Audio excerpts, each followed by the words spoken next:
How to enable dark mode in any app on your Android device.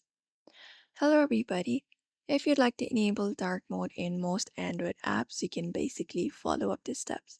So you can navigate your settings for that, open it up, and once you open up your settings on your Android device, you can find the display settings. Scroll through the options and find display option or similar depending upon your device and open it up.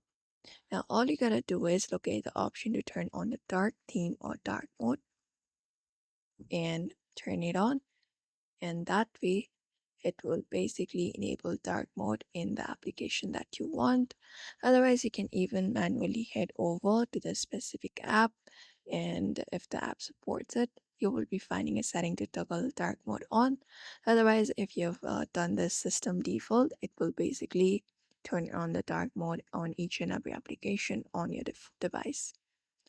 So if you'd also like to enable dark mode in any app on your Android, you may basically follow up these steps. So I hope this video was helpful. Give it a thumbs up and subscribe for more tips and tutorials.